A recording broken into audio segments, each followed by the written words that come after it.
I tell you, tomorrow is going to be a day that I think a lot of people are going to have to pay attention.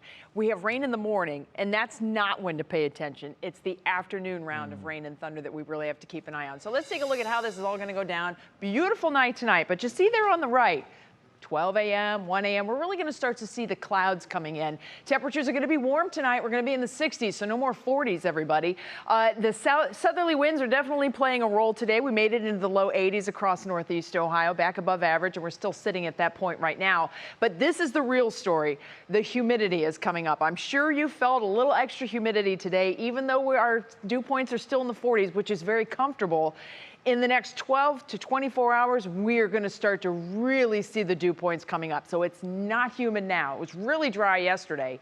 Not so humid now. Tomorrow it's going to start to feel muggy. That moisture is a huge key to our forecast because you know our storm ingredients, everybody. Say it with me. We need three things: heat, humidity, and a trigger. We're going to have the heat. It's going to come out tomorrow afternoon. The humidity is building, and the trigger is out to the west of us in the form of a warm and cold front that's going to pass through.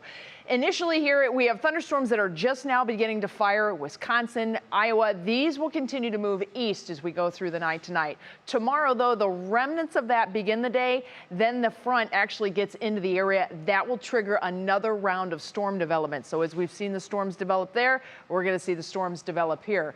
We're on a 3 out of 5 on the risk outlook for tomorrow. That basically means an enhanced risk. We are looking at a likelihood of severe weather. It's just a matter of how widespread it's going to be. Here's your National Designer hour-by-hour forecast. There's the storm initiation that we already have ongoing, and by tomorrow morning, we'll probably have a complex of storms in southern Michigan and northern Indiana.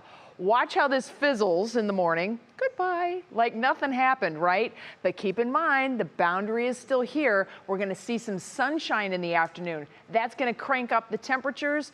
That's going to provide enough trigger to get a whole nother round of storms developing. I think we have the potential for pretty widespread severe weather, especially west. That looks to be where our highest wind threat is going to be. But we can't say that we're not going to have other threats, especially downwind, because all of this is going to continue to move to the east. Hour by hour tomorrow, if we put it in a timeline format, just some showers lingering in the morning. We break out into the sun midday into afternoon. We're looking at highs in the mid-80s tomorrow. It's going to feel humid. Storms are going to fire late afternoon into the evening, and those storms will be moving from north to south, and we'll just deal with leftover rumbles a little later on.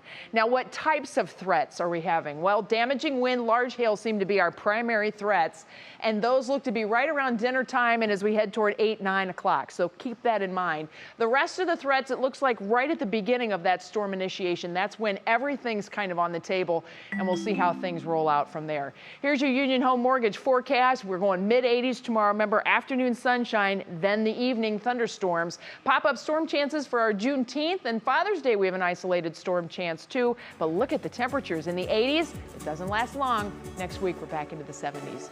Jimmy's up next with a look at sports.